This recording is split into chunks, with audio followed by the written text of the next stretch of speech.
Good afternoon, everyone, and welcome to our Monday 3 p.m. presser.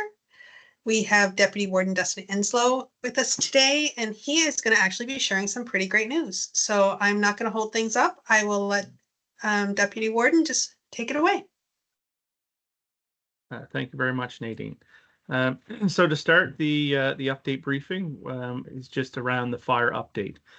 So the Long Lake Wildfire Complex is still being held, which is very fortunate, at approximately 85 square kilometers, with no reports of damage, and more people with property are outside the activated area than what is actually able to return tomorrow. So we're just happy to report that the wildfire is still continuing to be held, which is positive news. It's been this way for quite a few days, but we are still looking for rain in the forecast, hopefully. Crews have completed a fire break inside the active wildfire zone at the southern end to help with stop the spread of any interior fire. Dry conditions still continue to be a concern. And crews will spend time digging to try to find the hot spots that are underground to extinguish them. Today we have 5 helicopters, 4 airplanes, a bird dog, and 2 pieces of heavy equipment, as well as 7 water tankers. On site we have 50 DNR, 20 Quebec crews, as well as various support crews. So now we have something very positive to report, and I'm very happy to make this announcement. Today marks another announcement, which means that we're in the right direction. So hopefully step forward for our community, as well as another group of residents that were affected by the West Dalhousie fires are being allowed to return to their homes tomorrow, Tuesday, September 16th. The residents that are going to be able for re-entry include 8 and 28 Spectral Lake Road, 122 Metacraft Lane, 5606 to 6160 West Dalhousie Road, excluding 5648, 5674, 5695, and 6106 are excluded from this reentry. Currently, the reentry is primarily focused on primary residents as they continue to work on this area to keep traffic at a minimum to make sure everyone is safe. We still have an active forest fire, so the decision has been made to only allow primary permanent residents to return. Seasonal property owners will not be permitted for full entry. However, we are in the process of arranging site visits for those individuals to visit their properties, similar to what we did this past Saturday and Sunday. Again, to make sure consistency, entry will take place on Tuesday, September 16th, starting at 9 a.m. to 11 a.m. and will only be accessible via Highway 10. You will not be able to access West Dalhousie Road from the Morris Road that many people are used to going to West Dalhousie. At the Highway 10 intersection with West Dalhousie Road, you'll be required to show proof of ID and the residence that you live at. Please be sure to have your ID each time that you re-enter this zone. We ask this special request because this area is still going to be considered an evacuee area, and every time you leave or enter, you'll be going past the checkpoints. So please, as you depart and then return back to your dwelling each day, that you keep your ID with you, because you will be checked at the checkpoint every time you try to enter the facility. If you are not a primary resident and you are not permitted to be in there, you will be denied access to that area. We understand that this is a difficult situation. However, due to the safety and the ongoing work that is being done within the West Dalhousie area, this is the decision that was made by DNR, and the municipality supports this action. We continue to remind people to follow all safety instructions while they're in that area, as there is still going to be a lot of work going on, and there's still a lot of crews that are trying to complete the required work so we can eventually all return home. But in order for this to happen, we need everyone's support, including the people that are going through this reentry, to be as safe as possible and be mindful of what is going on. We have also, to support the residents, just like we did on the previous reentry, we've arranged a special waste collection on Monday, September 22nd at 9 a.m. And this has been confirmed for the people that are reentering tomorrow. The county continues to work with the provincial parties as well as other groups to support a safe reentry, and will continue to do so until needed. We encourage people that if you have any questions, please continue to contact our 1-833-806-1515 number to get further information. Now, I just want to take this time to also talk a bit about the waste management portion of the reentry. So now that we're reentering into a more area that was affected by the wildfire, there are more precautions that have to be made. But to ensure the smoothness of the reentry, as part of the garbage collection, we wanted to ensure information on appliances and potential hazards that you may have in your home.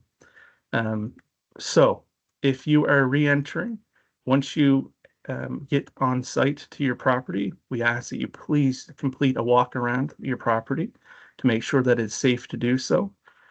We have had people that have been on this road looking to make sure that all safety items have been rectified. However, as you can appreciate, this is a fire that is large in scope, and things may or may not have been missed. In regards to garbage collection, I please remind everyone that once the power is turned back on, when you're in your home, please refreeze all of your fridge and freezer items. That way it's easier for removal. The waste management will not pick up refrigerators that are full of food. If that's the case, it will be to the responsibility of the people that own the facility. So please refreeze your items and then dispose of them properly. And then you can put your fridge, if you wish to do so, out by the road for collection. Do not tape your fridge or freezer with food inside, because it will not be collected. And do not use black garbage bag for disposal of waste products and food products. There is more information that's being provided in the packages that will be handed out tomorrow at the reentry, including information on waste and how to disregard it, as well as safety items, water testing, and so on, which will be provided in your safety packages while you re-enter the facility. I do want to take this time to thank everyone that's involved, including the people from the municipality. A lot of hard work and dedication has gone into getting us to this point.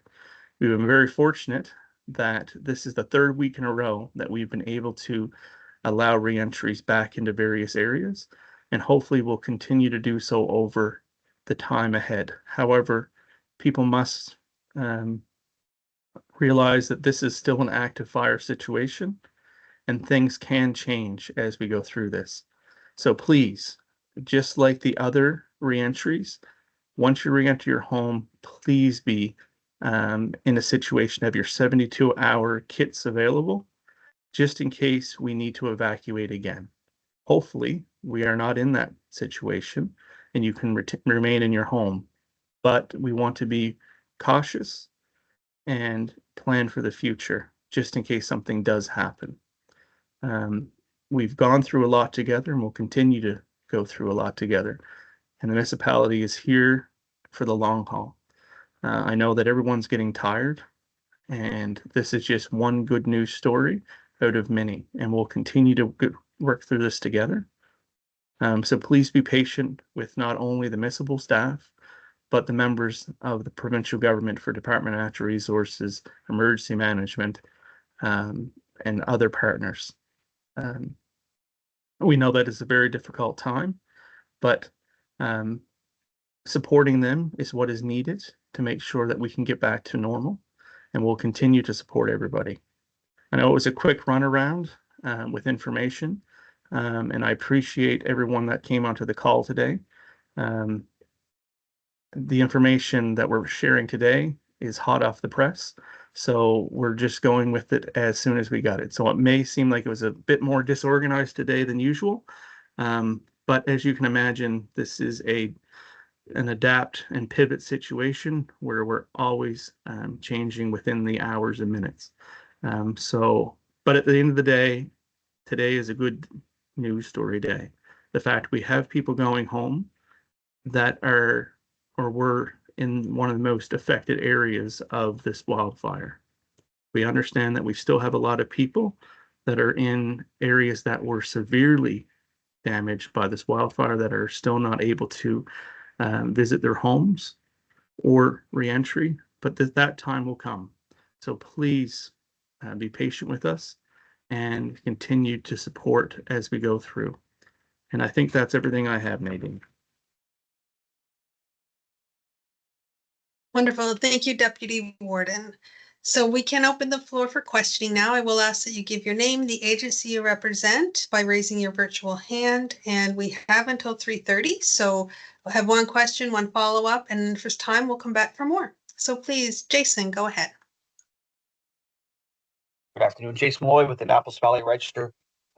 Dustin, can you give us an idea of the numbers of households that still remain evacuated after tomorrow's reentry?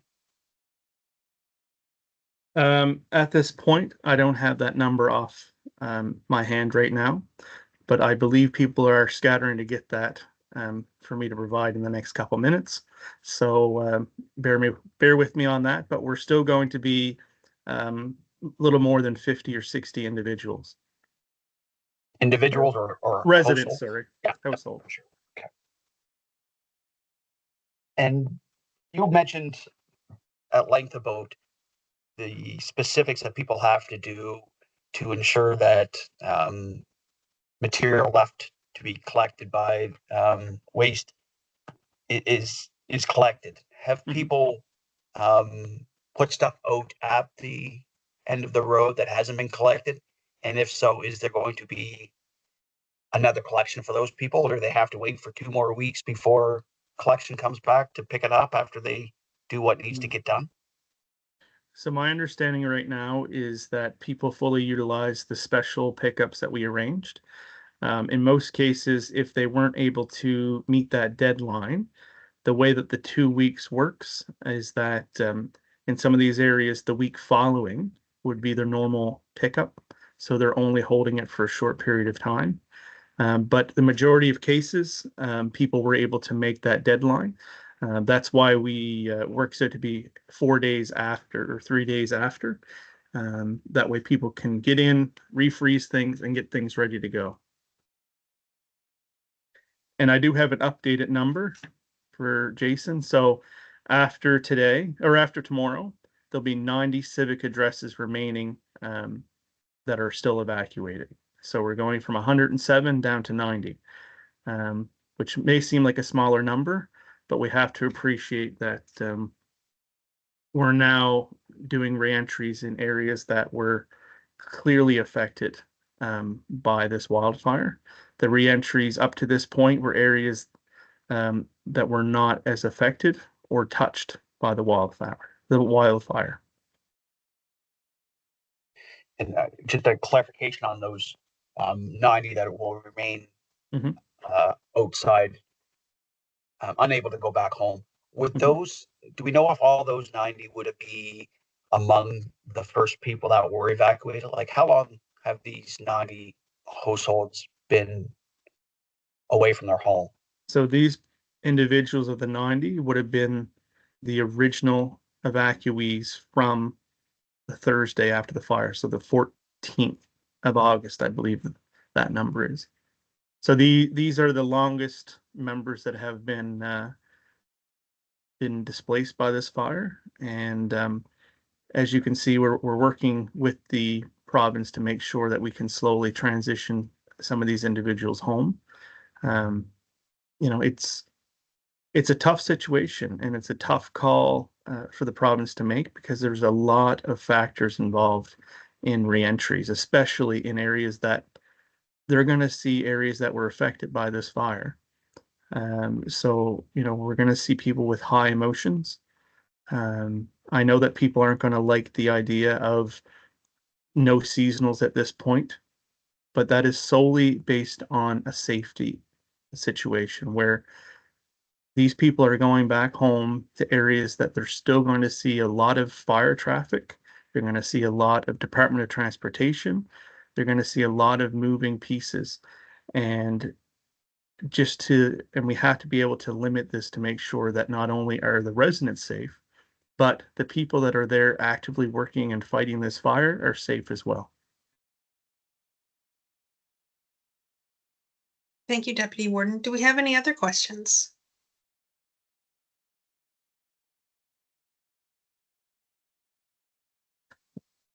Jason, you have a follow-up?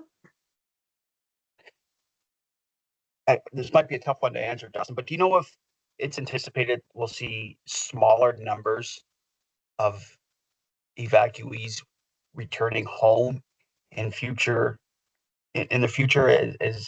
as they work to make it safe for smaller areas, or do we know at this point? Yeah, so at this point, we really don't know. However, it looks like that will be the case. So this will be a case by case and most likely in smaller numbers. Um, it's going to be difficult because there is areas that, um, since the fire was so unpredictable, that there's areas that had loss and then right beside it might have not had any loss. So how do you manage this effectively and safely is the difficult. So I would say that as we move through this will continue to be smaller numbers that are part of the reentry, until we get to the point where this fire is completely out and everything is safe. But I would be positive to say that we'll continue with smaller number reentries to keep the area still safe. Thank you. Thank you, Jason. Are there any other questions at this time?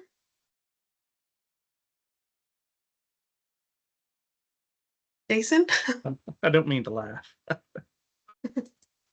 You'd mentioned water testing, and I just wondered how long that water testing is taking to get turned around, and if there's been any issues identified from the water tests that have been performed.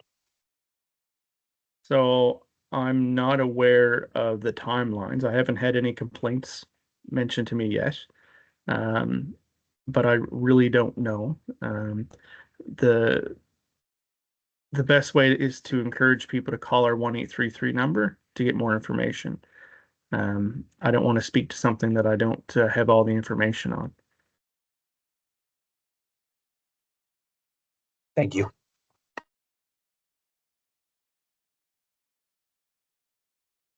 Well, thank you very much. Oh, sorry. No, I realized there was something that I forgot to mention Of course. during my update, is to make sure that the residents of not only West Dalhousie, but the individuals that live in the Bridgetown area, you'll continue to see a lot of movement within the area and in and around the Lions and Legion, because Department of Natural Resources is actively moving equipment back to West Dalhousie. I only mention this because people are going to potentially be a bit concerned when they see a helicopter towing a ATV or side by side or a tractor through the air to going up the mountain. So it is not to cause fear that they're moving more equipment up there. It is the fact that they're in the process of potentially moving the command post to its original area at the West Dalhousie Community Hall. I just want to ensure people that the fire is not getting worse. Just because you see equipment flying in the air underneath of a helicopter does not mean that we're bringing in reinforcements. It is just moving equipment in a fast and quick manner, and also to keep things off of the road. As you can imagine, it would take far less time to move equipment by helicopter up there than it would be to load and unload truck and trailer. So I just want to let the county know that that is what's going on. So please don't be alarmed when you see this. It is just DNR moving equipment back up to West Dalhousie.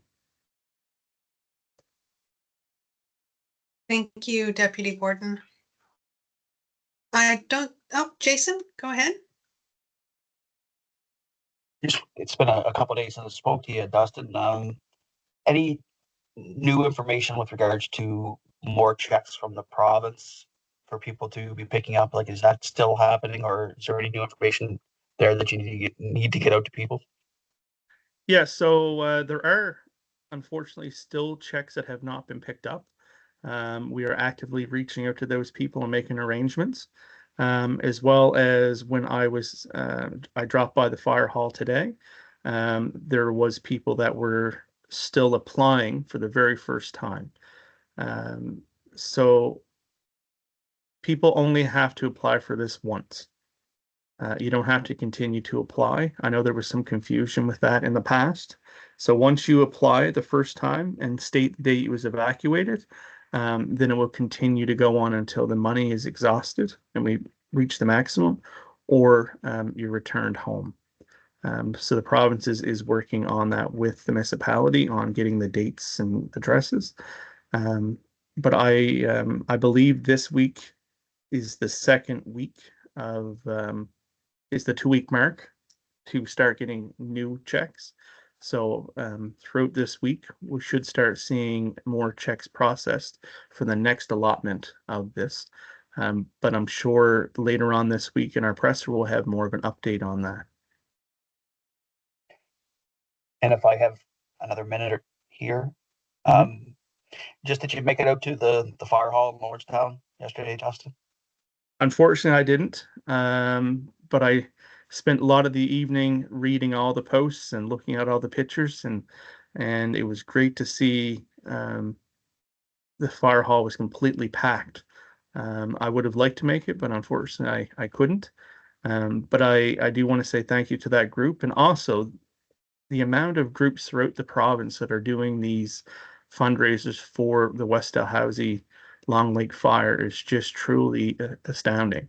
I've even seen people that are holding events in Cape Breton to support this. So it truly shows that the province is in this together, and that is just our style. So when one part of us is going through a difficult situation, the rest of the province stands up to support. And but it still amazes me time after time, reading article after article.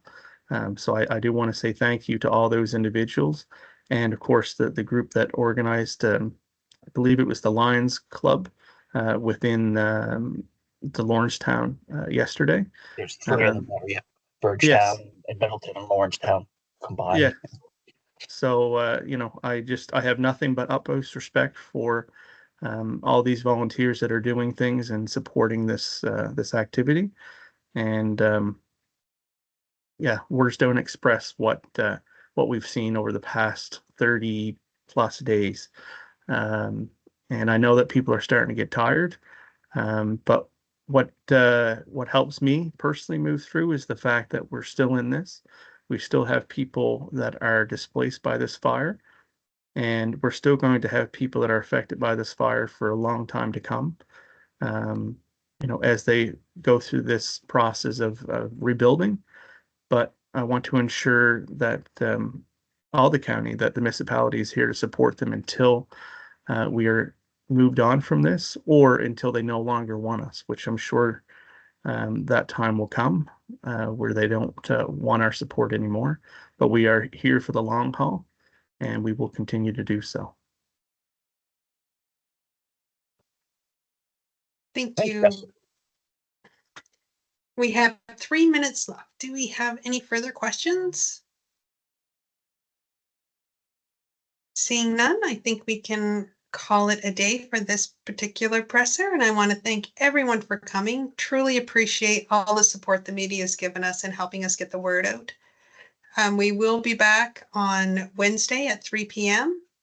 And if you have any questions otherwise, you can always reach out to me at any time. Nadine McCormick, Public Information Officer for Annapolis Remo.